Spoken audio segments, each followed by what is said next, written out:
ପ୍ରେମ ଶବ୍ଦଟି ସତରେ ଖୁବ୍ ପ୍ରାଚୀନ। କାହିଁ କେଉଁ କାଳରୁ ମନୁଷ୍ୟ ପ୍ରେମ କରିବା ଶିଖିଲାଣି। ପ୍ରେମ କହିଲେ କେହି କେହି କେବଳ ଶାରୀରିକ ଆକର୍ଷଣକୁ ବୁଝନ୍ତି, ତ ଆଉ କିଏ ଏହାକୁ ଏକ ସ୍ୱର୍ଗୀୟ ମିଳନ ବୋଲି ମନେ କରନ୍ତି। ସେ ଯାହା ହେଉନା କାହିଁକି, ବର୍ତ୍ତମାନ ସମାଜରେ କିନ୍ତୁ ପ୍ରେମ କହିଲେ ସାଧାରଣତଃ ଆଖି ଆଗରେ ନାଚିଯାଏ କଲେଜ ପଢ଼ୁଆ ଯୁବକ ଓ ଯୁବତୀଙ୍କ ଛବି। ଏଇ ଯେମିତି ଆପଣଙ୍କ ଭାବନାର କାନଭାସ ଉପରେ ଆଙ୍କି ହୋଇଗଲାଣି ସେଇ ଛବି। ଯଦି ସତରେ ସେମିତି କିଛି ଭାବୁଛନ୍ତି, ତାହେଲେ ଏଇ କାହାଣୀଟି ଖାସ୍ ଆପଣଙ୍କ ପାଇଁ। କଲେଜରେ ପାଠ ପଢ଼ୁଥିବା ସମୟରେ ମୋର ଜଣେ ବହୁତ ଭଲ ସାଙ୍ଗ ଥିଲା, ଦୁର୍ଗା ପ୍ରସାଦ। ଆମେ ସେତେବେଳେ ରହୁଥିଲୁ ଭୁବନେଶ୍ୱରରେ ଏକ ହଷ୍ଟେଲରେ ଆହୁରି ଅନେକ ସାଙ୍ଗ ଥିଲେ, କିନ୍ତୁ ଆମେ ଦୁହେଁ ଥିଲୁ ଉତ୍ତମ ବନ୍ଧୁ, କହିବାକୁ ଗଲେ ବେଷ୍ଟ ଫ୍ରେଣ୍ଡ।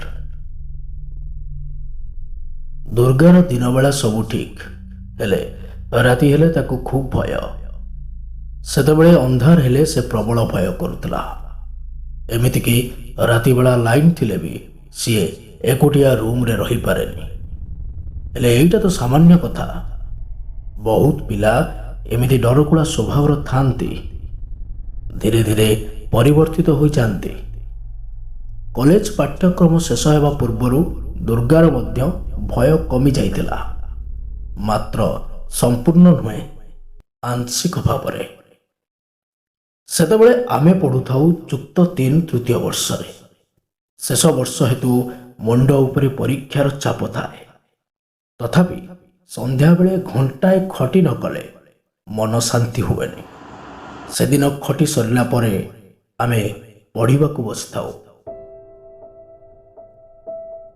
ମୁଁ ରସାୟନ ବିଜ୍ଞାନର ଏକ ପ୍ରତିକ୍ରିୟାର ଯାନ୍ତ୍ରିକ ପଥକୁ ନେଇ କାଗଜ ଓ କଲମ ସାହାଯ୍ୟରେ ଗବେଷଣାରେ ଲିପ୍ତ ଥିଲି।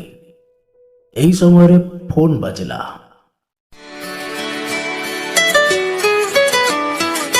ଦୁର୍ଗା ମୋତେ ଡାକି କହିଲା, ଆବେ ରୋଜି କ'ଣ ଏତେବେଳେ ଫୋନ୍ କରିଛି? ମୁଁ ତା କଥାର କୌଣସି ଉତ୍ତର ନ ଦେଇ ପୂର୍ବ ଭଳି କାଗଜରେ କିଛି ଲେଖୁଥାଏ। ଏଥର ମୋତେ ସେ ପ୍ରଶ୍ନ କଲା ଭଳି କହିଲା, ବହୁତ ପାଠ ପଢ଼ୁଛୁ ନା, ବୈଜ୍ଞାନିକ ହେଇଯିବୁ ଆଉ। ଏଥର ମୁଁ ତାକୁ କହିଲି, ଆରେ ସିଏ ଯଦି ଫୋନ୍ କରିଛି, ତୁ କଥା ହଉନୁ, ସେ କ'ଣ କହୁଛି ଲାଉଡ୍ ସ୍ପିକର ଦେଇକି କଥା ହ। ଫୋନ୍ କଟିଗଲା। ତାପରେ ଆମ ପଟୁ ଫୋନ୍ କରାଗଲା। ଫୋନ୍ ଥାଏ ଲାଉଡ୍ ସ୍ପିକରରେ। ସେପଟୁ ଭାସି ଆସିଲା ରୋଜିର ସ୍ୱର। ହ୍ୟାଲୋ, ଦୁର୍ଗା କହୁଛ କି? ଦୁର୍ଗା କହିଲା, ମୋ ଫୋନ୍ରୁ ମୁଁ ନୁହଁ ଆଉ କ'ଣ ନବୀନ ପଟ୍ଟନାୟକ କହିବ? ମୁଁ ହସ ସମ୍ବରଣ କରି ନ ପାରି ଖୁବ୍ ଜୋରରେ ହସି ଦେଇଥିଲି। ହୁଏତ ମୋ ହସରେ ଏତେ କଟାକ୍ଷ ଥିଲା ଯେ ଫୋନ୍ ଆରପଟୁ ଥାଇ ରୋଜି ଲାଜରେ ଝାଉଁଳି ପଡ଼ିଲା। ସେ କିଛି ନ କହି ଚୁପ୍ ହୋଇଗଲା। କିଛି ସମୟର ନୀରବତା ପରେ ଦୁର୍ଗା କହିଲା, କ'ଣ ଦରକାର ଥିଲା କି? ସେପଟୁ ରୋଜି ଥଙ୍ଗମଙ୍ଗ ହୋଇ କହିଲା, ତମ ନୋଟ୍ ଖାତା ଟିକେ ଦରକାର ଥିଲା। କୋଉ ଖାତାଟା? Chemical bonding. ବାସ୍, ଏତିକି ପରେ ଫୋନ୍ଟି କଟିଗଲା। ଆଜି ପର୍ଯ୍ୟନ୍ତ ମୁଁ ଜାଣିପାରିଲିନି ସେଦିନ ଫୋନ୍ କଟିଥିଲା ଏପଟୁ ନା ସେପଟୁ। ପ୍ରଥମ ଥର ଏତେ ଦିନ କଲେଜ ପଢ଼ିଲା ଭିତରେ ଗୋଟେ ଝିଅ ତାକୁ ନୋଟ୍ ଖାତା ମାଗିଛି। କ'ଣ କରିବ କିଛି ଜାଣିପାରୁନଥାଏ, କାହିଁକି ନା ସେ ତ ନୋଟ୍ ବନେଇନି। ଆବଶ୍ୟକ ହେଲେ ମୋ ଖାତା ନେଇକି ପଢ଼େ। ତାପରେ ଦୁର୍ଗା ମୋତେ ଗୋଟେ ପ୍ରସ୍ତାବ ଦେଲା। କହିଲା, ଗୋଟେ କାମ କରିବା, ତୋ ଖାତା ଉପରେ ଗୋଟେ ଷ୍ଟିକର ମାରିକି ମୋ ନାଁଟା ଲେଖିଦେବା। ମୁଁ କହିଲି ହଉ ଠିକ୍ ଅଛି। ତା ପରଦିନ ସ୍ୱାଇଁ ସାର୍ଙ୍କ କ୍ଲାସ୍ ସରିଲା ପରେ ଆମର ଛୁଟି ହୋଇଯାଇଥାଏ। ରୋଜି ଠିଆ ହୋଇଥାଏ ଆଡମିନିଷ୍ଟ୍ରେଟିଭ୍ ବ୍ଲକର ଫାଷ୍ଟ ଗେଟ୍ ପାଖରେ ତା ସାଙ୍ଗ ମିନୁ ସହିତ। ଦୁର୍ଗା ମୋତେ ଡାକୁଥିଲା। ମୁଁ କହିଲି ତୁ ଯା ଦେଇକି ଆ, ମୁଁ ଏଇଠି ଅଛି। ଧୀରେ ଧୀରେ ସେକେଣ୍ଡ କଣ୍ଟାଟି 2-4 ପାଦ ଆଗେଇ ଗଲା। ଗେଟ୍ ସହିତ ଲାଗିଥିବା ଅଧା କାନ୍ଥ ଉପରେ ବ୍ୟାଗ୍ ରଖି ନୋଟ୍ ଖାତା କାଢୁଥିଲା ଦୁର୍ଗା। ରୋଜି ଯେ ନୋଟ୍ ଖାତା ନେବା ପାଇଁ ଆସିଛି ଏ କଥା ତା ଆଖିରୁ ଆଦୌ ଜଣା ପଡୁନଥିଲା। ଦୂରରୁ ଥାଇ ମୁଁ ଲକ୍ଷ୍ୟ କରିପାରୁଥିଲି ଏକତରଫା ପ୍ରେମର ଏକ ସଦ୍ୟଜାତ କଢ଼ି, ଯାହା ଫୁଟି ଫୁଲରେ ପରିଣତ ହେବା ଆଗରୁ ଆମର କଲେଜ ପାଠପଢ଼ା ସରିଯାଇଥାଏ। କଲେଜରେ ଥିଲାବେଳେ ସେଇ କେମିକାଲ ବଣ୍ଡିଂର ନୋଟ୍ ଦିଆନିଆ ପରଠାରୁ ଦୁହିଁଙ୍କ ଭିତରେ ଉତ୍ତମ ବଣ୍ଡିଂ ହୋଇଯାଇଥିଲା। ମାତ୍ର ଦୁର୍ଗା ପଟୁ ତାହା ଥିଲା ବନ୍ଧୁତ୍ୱର ଭାବ ଏବଂ ରୋଜି ପଟୁ ଥିଲା ପ୍ରେମର ସ୍ୱାଦ। କିନ୍ତୁ କେବେ ବି ରୋଜି ମୁହଁ ଖୋଲି କହିନଥିଲା। ୟା ଭିତରେ ଆମ କଲେଜ ପଢ଼ାକୁ ପାଖାପାଖି 9 ବର୍ଷ ବିତିଗଲାଣି।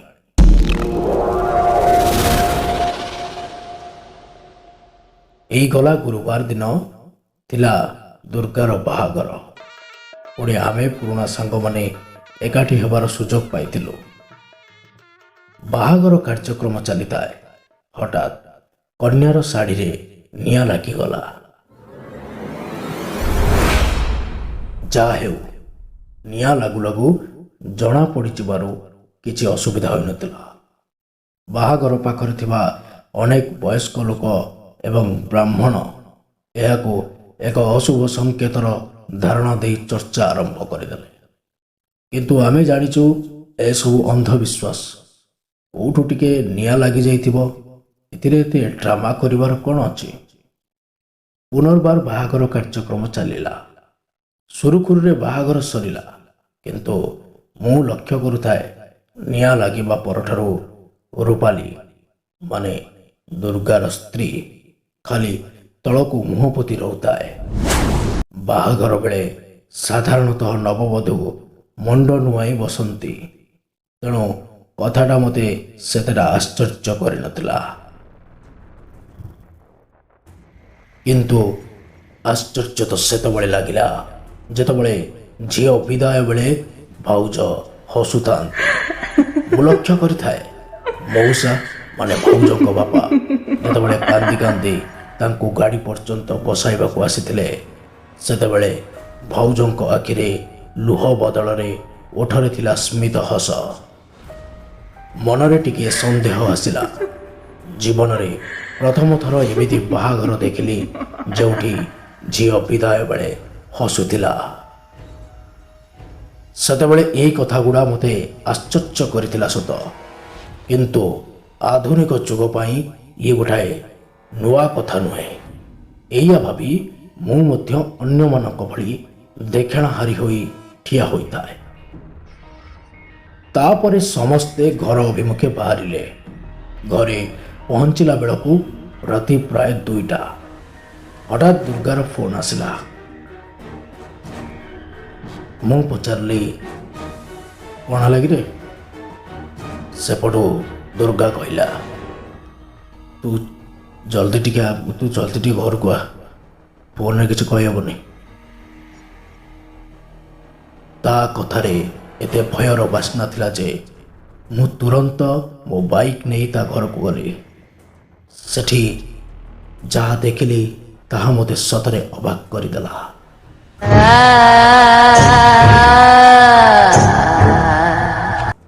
ଘର ଭିତରକୁ ନ ଯାଇ ବାରଣ୍ଡାରେ ଆଣ୍ଠୁ ସନ୍ଧିରେ ମୁଣ୍ଡ ଗୁଞ୍ଜି ବସିଛି ରୂପାଲି। ଯିଏ ଯେତେ ଡାକିଲେ ବି କିଛି କି ଚୁଁ କହୁନାହିଁ। ମଝିରେ ମଝିରେ ଖାଲି ଆଖି ତରାଟି ବଲ ବଲ ହୋଇ ଚାହୁଁଛି। ଏଇ ଦୃଶ୍ୟ ଦେଖି ସମସ୍ତେ ଭୟରେ ଥରୁଥାନ୍ତି। ଘରେ ନ ପଶୁଣୁ ନୂଆ ବୋହୂଟାର ଏଭଳି କାଣ୍ଡ ଦେଖି ମାଉସୀ ମଧ୍ୟ କାନ୍ଦୁଥାନ୍ତି। ମୁଁ ରୂପାଲି ପାଖକୁ ଯାଇ ତାକୁ କହିଲି, ଭାଉଜ ଘରକୁ ଚାଲୁନ, ଇଏ କ'ଣ ହେଉଛି? ମୋ କଥା ଶୁଣି ସେ ମୁଣ୍ଡ ଟେକିଲା ଆଉ ମୋତେ ଚାହିଁ ସେମିତି ହସିଲା ଯେମିତି ବିଦାୟ ବେଳେ ହସୁଥିଲା। ମୁଁ ତା ହସ ଦେଖି ଯେତିକି ଅବାକ ହେଲି, ତା ଓଠ ପାଖରେ ଥିବା ସେ କଳା ଯାଇଟା ଦେଖି ଆହୁରି ଭୟଭୀତ ହୋଇଗଲି। କାରଣ ପୂର୍ବରୁ ଏ କଳା ଯାଇ ମୁଁ ତା ମୁହଁରେ ଦେଖିନଥିଲି। ମୁଁ ଦୁର୍ଗାକୁ କହିଲି, ଆରେ ଭାଉଜ ମୁହଁରେ କଳା ଯାଇଥିଲା କି? ସେ କହିଲା, ନାଇଁ ତ। ସେଠାରେ ଉପସ୍ଥିତ ଥିବା ତାଙ୍କ ବାରିକ କହିଲା, ଆଲୋ ମା, ଚାଲୁନୁ ଘରକୁ, କାହିଁ ଲୋକ ହସା କରୁଛୁ? ଏତିକିରେ ରୂପାଲି ରାଗି ଯାଇ ସେ ବାରିକ ଆଡ଼କୁ ମାଡ଼ି ଆସିଲା। ତା ତଣ୍ଟିକୁ ଚିପି ଧରି କହିଲା, ମୁଁ ଥାଉ ଥାଉ ତାଙ୍କ ସହ ଆଉ କେହି ରହିପାରିବେନି, ବୁଝିଲୁ? ଏହି କଥା ଶୁଣି ଆଉ ଏହି ଦୃଶ୍ୟ ଦେଖି ସମସ୍ତେ ପରଡ଼ା ପତର ଭଳି ଥରୁଥାନ୍ତି। ଏଥର ସମସ୍ତେ ଜାଣିଗଲେଣି ଯେ ରୂପାଲି ଶରୀରରେ କେଉଁ ଭୂତ ବୋଧେ ସବାର ହୋଇଛି। ଯେତେବେଳେ ଆମେ ଜାଣିଲୁ ଯେ ଏ ପରିସ୍ଥିତି ଆମ ନିୟନ୍ତ୍ରଣ ବାହାରେ, ସେତେବେଳେ ଆମେ ଗୁଣିଆ ବ୍ରଜ ବିଷୟକୁ ଫୋନ୍ ଯୋଗେ ଡାକିଲୁ। ଯାହା ହେଉ ଆମ କଥା ରଖି ସେ ଆସି ପହଞ୍ଚିଲେ। ଯେମିତି ଖଣ୍ଡେ ଦୂରରୁ ରୂପାଲି ଗୁଣିଆକୁ ଦେଖିଛି, ସେ ଚିହିଁକି ଉଠିଲା। ଖୁବ୍ ଜୋରରେ ଗର୍ଜନ କରି କହିଲା, ମୋ ପାଖକୁ ଆସନା, ଆସନା, ଆସନା କହୁଛି, ନହେଲେ କାହାରିକୁ ଛାଡ଼ିବିନି। ଏ ଝିଅ ମରିବ, ମରିବ ଏ ଝିଅ। ଦୁର୍ଗା ବିଚରା ସେତେବେଳକୁ ସାଂଘାତିକ ଡରି ଯାଇଥାଏ। ମୁଁ ତାକୁ ଦେଖି ଠିକ୍ ଅନୁମାନ କରିପାରୁଥିଲି ଯେ ସେ ଏବେ ବି ଆଗ ଭଳି ଅଜଣା ଭୂତକୁ ଖୁବ୍ ଭୟ କରୁଛି। କିନ୍ତୁ ଏଇ ଭୂତ ଯେତେବେଳେ ତା ନିଜ ସ୍ତ୍ରୀ, ସେତେବେଳେ ସେ ଭୟରେ ଗୋଟାପଣ ଥରୁଥାଏ। ଏଥର ଗୁଣିଆ ତାର ଉପଚାର ଆରମ୍ଭ କରିଦେଲା। ଗୁଣିଆ ପଚାରିଲା, କହ ତୁ କିଏ? କାହିଁ ଏ ଝିଅ ଦେହରେ ଆସିଛୁ, କହ। ରୂପାଲି କହିଲା, ମୁଁ ରୁଚି, ୟାଙ୍କୁ ପ୍ରେମ କରେ। ମୋ ଛଡ଼ା ୟାଙ୍କ ଜୀବନରେ ଆଉ କିଏ ଆସିବ ମୁଁ ସହିପାରିବିନି। ସେଥିପାଇଁ ମୁଁ ୟା ଶରୀରରେ ଅଛି, କାରଣ ଦୁର୍ଗା କେବଳ ରୁଚିର। ତାପରେ ଏକ ବିକଟାଳ ହସ ହସି ମୋ ଆଡ଼େ ଚାହିଁଲା। ମୋତେ ଅନେଇ କହିଲା, ତମେ କ'ଣ ଜାଣିନ ମୁଁ ତମ ସାଙ୍ଗକୁ କେତେ ଭଲ ପାଏ? କୁହ, କୁହ ସମସ୍ତଙ୍କୁ। ଏଥର ମୁଁ ବୁଝିପାରୁଥିଲି ସଦ୍ୟ ଜନ୍ମିତ ଏହି କଳାଜାଇର ରହସ୍ୟ। ହଠାତ୍ କ'ଣ ହେଲା କେଜାଣି ସେ ଖୁବ୍ ଜୋରରେ ଦୁର୍ଗା ଆଡ଼କୁ ମାଡ଼ି ଆସିଲା ଆଉ ତାକୁ କୁଣ୍ଢେଇ ଧରି କାନ୍ଦିବାକୁ ଲାଗିଲା। ଗୁଣିଆ କହିଲା, ସେ ବାବୁକୁ ଛାଡ଼, ନହେଲେ ଭଲ ହବନି। ସିଏ କିନ୍ତୁ ସେମିତି ତାକୁ ଖୁବ୍ ଜୋରରେ ଜାବୁଡ଼ି ଧରିଥାଏ। ତାପରେ